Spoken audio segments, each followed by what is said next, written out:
एक बात भारतवासियों को पुराण, शास्त्र, वेद और अपने संस्कृति के वाहकों को और समग्र विश्व को यह जानना जरूरी है कि हमारा आपका जन्म ईश्वर के ऊपर कमेंट करने के लिए नहीं हुआ, शास्त्रों के ऊपर कमेंट करने के लिए नहीं हुआ।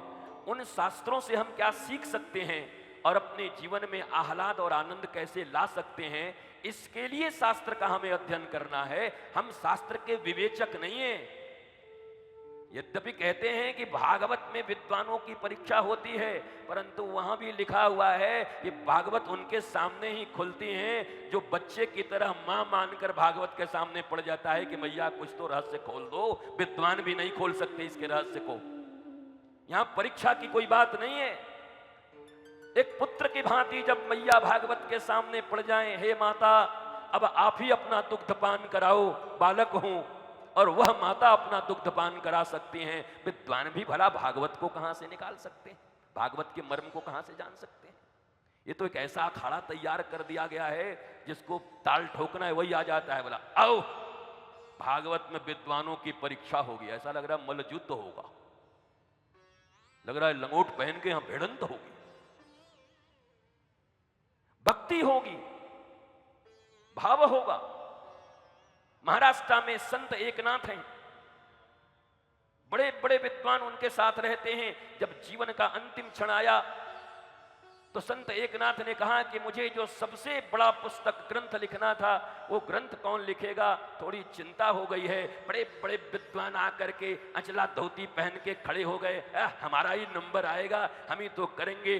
जो वहां एक बालक वर्षों से जूठा मांझता था, जिसका नाम पूरन पोला था, जो केवल पूरन पूली खाने में बहुत ज्यादा भाव रखता था, अचानक संत एकनाथ जी ने बुलाया, कहा हमारे इस महान ग्रंथ को लिखने वाला ये पूरन पोला जो बर्तन मांझता है ये लिखेगा। और उन्होंने उस ग्रंथ को लिख दिया और आज महाराष्ट्र और पूरे भारत में उसके अभंग गाए जा रहे हैं। कहां गई विद्वता?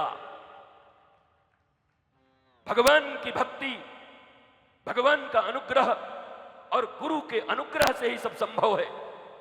गुरु अनुग्रह न करे, ऋषि अनुग्रह न करें, देवता अनुग्रह न करें, ईश्वर अनुग्रह न करें, माता पिता अनुग्रह न करें, तो आप कितने भी विद्वान हो जाओ, आप कितने भी बलवान हो जाओ, शक्तिशाली हो जाओ, सबका प्रयोग अपने ही नाश के लिए कर लोगे।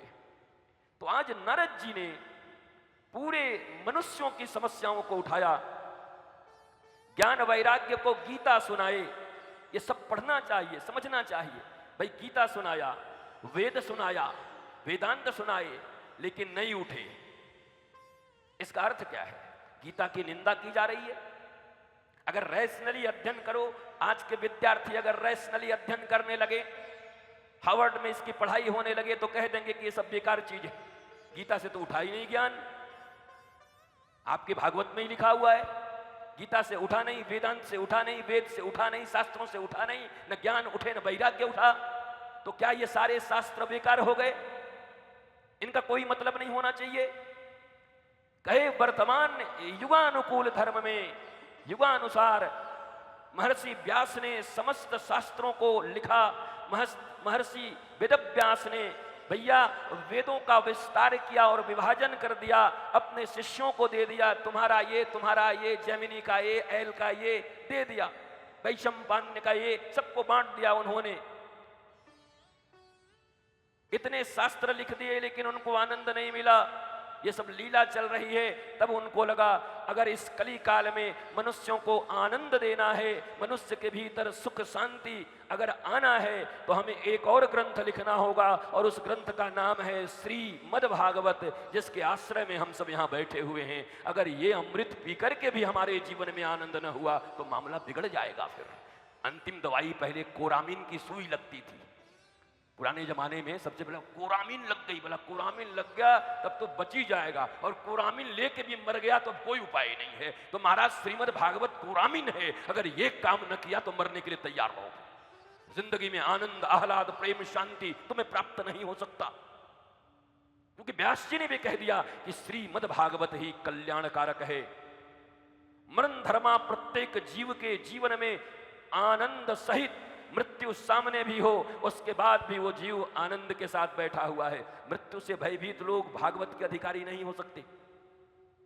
जिनको मृत्यु से बड़ी डर लगता है वो भागवत के अधिकारी नहीं हो सकते। परीक्षित मृत्यु से भयभीत होकर नहीं गए। परीक्षित तो कह रहे हैं कि भैया हम तो बड़े कृपा के लिए बार बार प्रणाम करते हैं समीक ऋषि के पुत्र को, सिंगी को। क्यों? कहा सबको तो पता नहीं 7 सेकंड जिएंगे कि नहीं जिएंगे, हमको तो पता हो गया 7 दिन जिएंगे। ये श्राप दिया है कि अनुग्रह किया, कृपा किया मेरे ऊपर? परीक्षित श्राप नहीं मान रहे, परीक्षित तो इसको अनुग्रह मान रहे, परीक्षित तो इसको कृपा मान रहे, परीक्षित तो अपने ऊपर भगवान की अद्भुत दया मान रहे, उस ब्राह्मण कुमार ऋषि कुमार की कृपा मान रहे कि आपने मेरे ऊपर कृपा कर दिया, 7 दिन जिंदगी दे दी। जब लोगों के पास 7 सेकंड भी नहीं है, बैठे बैठे लोग चले जा रहे हैं। अरे हनुमान जी की लीला हो रही है, भगवान शंकर का लीला चल रहा है, रोज तुम्हारे YouTube पर आ रहे हैं, देख रहे हो। वो उन्हीं का रोल करते करते धड़म से गिरे, हार्ट अटैक हो गया, वहीं पर चले गए। जहां 7 सेकंड भी जिंदगी का ठिकाना नहीं हो, वहां 7 दिनों का आशीर्वाद दे दिया ऋषि ने।